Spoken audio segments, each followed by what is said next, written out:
మీరు మనుధర్మం గురించి, అసలు హిందూ ధర్మం గురించి చాలా మంచి ఎగ్జాంపుల్స్ ముఖ్యంగా పిల్లలకి సంబంధించి చెప్పారు. ఒక క్లాస్ రూమ్‌కి సంబంధించి ప్రతి ఒక్కళ్ళకి అర్థమయ్యేలా. గత వీడియోలో మనం చూసాం మనుధర్మం అనేది. మనుధర్మం నుంచే పుట్టినయా కులాలు? లేదా కులాలు వేరు, ధర్మం వేరా? ఒకవేళ కులాలు అలా పుట్టుంటే ఎందుకు వాళ్ళకి మాత్రమే కొన్ని కొన్ని వృత్తుల్ని ఆపాదించడం జరిగింది? ఈ విషయాలన్నీ వివరించండి. చాలా మందికి తెలియని విషయాలు ఇవి. మేము మాత్రమే ఎందుకు చేయాలని వాదించే వాళ్ళు కూడా ఉంటారు కాబట్టి మీరు చెప్పండి. తప్పకుండా. మనం గత ఎపిసోడ్ లో చెప్పుకున్నాం కదా, మనుధర్మము ఇది అనేది. ధర్మము ఇది నథింగ్ బట్ మనం చేయవలసిన విధి.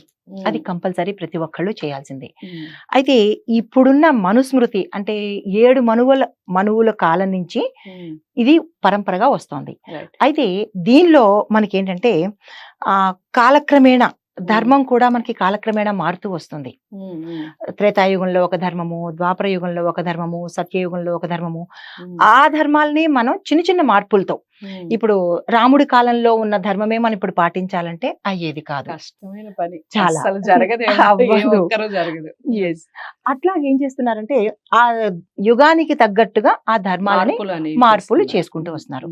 అంటే కంటెంట్ అయితే అదే, ధర్మం అయితే అదే, కానీ కొంచెం చిన్న చిన్న మార్పులతో మానవులకి ఎట్లాగైతే సులువుగా ఉంటుంది అన్నట్టుగా చేసుకుంటూ మార్పు చేర్పులు చేసుకుంటూ, దానివల్ల ఎవరికి ఇబ్బంది కలగకుండా మార్పులు చేసుకుంటూ అది కూడా ముందుగానే చేయడం జరిగింది.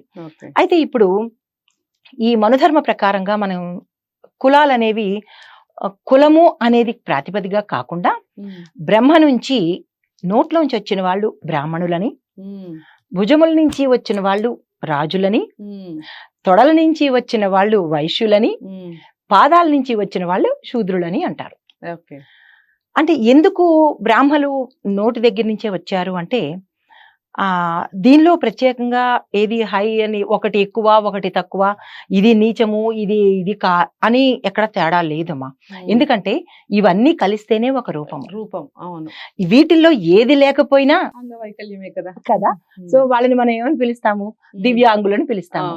ఒక పర్ఫెక్ట్ మనిషి ఎట్లాగైతే పూర్ణత్వం పొందాలి అంటే ఈ అవయవాలు ఎలాగైతే ఉండాలో, ఒక సమాజం కూడా పూర్ణత్వం కావాలి అంటే ఒకరు ఎక్కువ కాదు, ఒకరు తక్కువ కాదు. బ్రహ్మ నోటి నుంచి, ఇది మనకి భగవద్గీతలో కూడా చెప్పి ఉన్నారు, బ్రహ్మ నోటి నుంచి వచ్చారు అంటే వాళ్ళకి కొంచెం బ్రహ్మజ్ఞానం ఉంటుంది. నెక్స్ట్ ఏంటంటే వాళ్ళు పురజనుల హితం కోరడానికి వాక్శుద్ధి ఉంటుంది. వాళ్ళకి ప్రత్యేకంగా నియమించింది ఏంటి అంటే, వాళ్ళు కొంచెం ఆ జ్ఞానంతో కూడి ఉంటారు కాబట్టి వాళ్ళకి మిగతా వాటికి ఉన్నంత ధైర్య సాహసాలు అనుకోండి, లేదా అంటే ఇంకా ఏ రకంగానైనా ఆర్థిక పరంగా అనుకోండి, ఇంకా ఏ రకంగా చూసినా వాళ్ళకి అది సమంజసం కాదు. వాళ్ళకి ఓన్లీ ప్రజల క్షేమం కోరడానికే వాళ్ళని నియమించడం జరిగింది. మంచి చెప్పాలి, ప్రజలకు మంచి చెప్పాలి. సో అందుకని బ్రహ్మ నోటి నుంచి వచ్చారు కాబట్టి వాళ్ళని బ్రాహ్మలు అన్నారు. భుజాలు దేనికి సంకేతం చెప్పండి? బలానికి. ధైర్య సాహసాలకి. అది ఎవరు చేయగలగాలి అంటే, ప్రజలకి మంచి చెప్పడానికి బ్రాహ్మలు ఎలాగో, ప్రజల్ని కాపాడేది రాజు. రాజులకి ధైర్య సాహసాలు ఉంటాయి, భుజబలం ఉంటుంది. ఆ భుజబలంతో ఏం చేయాలి? తన ప్రజల్ని కాపాడగలగాలి. సో రాజు కర్తవ్యం ఏంటి? కాపాడగలగడం, ప్రజల్ని కాపాడడం. ఆ బ్రాహ్మడి కర్తవ్యం ఏంటి? ప్రజలకి మంచి చెడు చెప్పడము. నెక్స్ట్ కడుపు తొడలు, ఇది వైశ్యులకి. అంటే ఈ రెండు ఉండగా సరిపోతుందా? మనకి ఆహారం కూడా కావాలి కదా. సో వాళ్ళకి ఉద్దేశించింది వైశ్యులు అన్నమాట. సో ఇవన్నీ బానే ఉంది. అంటే వైశ్యుల ధర్మం ఏంటంటే వీళ్ళకి పోషణ భారం వాళ్ళు చూడాలి. బ్రాహ్మణులకు గాని రాజులకు గాని పోషణ భారం ఎవరు చూడాలి అంటే వైశ్యుల బాధ్యత. అది వాళ్ళకి అన్నపానాదులు కల్పించడం వైశ్యుల బాధ్యత. లాస్ట్ గా వస్తే పాదాలు, అంటే దానికి సంకేతము శూద్రులు అన్నారు. ఇప్పుడు ఇవన్నీ బానే ఉన్నాయి, పాదాలు లేకపోతే మనం ఉండగలమా? ఉండలేము. ఒక అడుగు ముందుకు వెయ్యండి అంటారు. అంటే తల నుంచి ప్రతి భాగము మనకి ఇంపార్టెంటే. ఎవరు ఎక్కువ కాదు, ఎవరు తక్కువ కాదు, అలా చూడడం కూడా పాపమే. అయితే వాళ్ళు లేకపోతే ఇప్పుడు మనం బాగుంది, నోట్తో అన్ని చెప్పాము, ప్రజల హితం కోరాము, రాజు చేసే పని రాజు చేశాడు, వైశ్యుడు చేసే పని వైశ్యుడు చేశాడు, లాస్ట్ లో చేసే పని ఎవరు చేయాలి? వాళ్ళని దానికి ఉపయోగించాము. అంటే వాళ్ళ బాధ్యత ఏంటంటే ఇటు వైశ్యులని చూసుకోవాలి, రాజుల్ని చూసుకోవాలి, బ్రాహ్మణుల్ని చూసుకోవాలి. అంటే వీళ్ళకి సేవ చేసి తరించమని వాళ్ళకి ఆ భాగము ఇవ్వడం జరిగింది. ఇది ఈ రకంగా ఇప్పుడు అంటే పూర్వకాలంలో మనకి నిర్దేశించిన ఇవి భాగాలు. ఇప్పుడు ఈ ధర్మాన్ని బట్టి, ఇప్పుడు యాంత్రికంగా ఉండేదాన్ని బట్టి మనం ఎలా డివైడ్ చేసుకుంటామంటే 2 రకాలు. ఒకటి, మన తాత తల్లిదండ్రులు ఏదైతే కులం ఆపాదించబడిందో, వారు ఏ కులం నుంచి అంటే మనం ఏ కులం నుంచి పుట్టామో అది ఒక ప్రాతిపదిక. రెండోది మనం చేసేది కూడా ఒక ప్రాతిపదిక ఉంటుంది. ఇప్పుడు బ్రాహ్మణుల దగ్గర నుంచి తీసుకుందాము.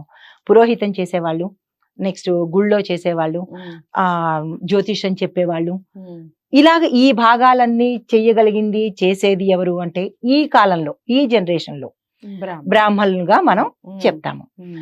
తదుపరి రాజుల దగ్గరికి. రాజులు అంటే మనని పరిపాలించే వాళ్ళు, మన బాగోగులు చూసుకునే వాళ్ళు, మన నాయకులు, ఎవరైతే మనని బాగోగులు చూసుకుంటారో వాళ్ళనందరినీ రాజులుగా పరిగణించడం జరిగింది. తరువాత వ్యవసాయం చేసేవాళ్ళు, వ్యాపారం చేసేవాళ్ళు, వర్తకం చేసేవాళ్ళు, వీళ్ళందరినీ మనం వైశ్యులుగా పరిగణించడం జరిగింది ఈ జనరేషన్ అంటే ఈ కాలంలో.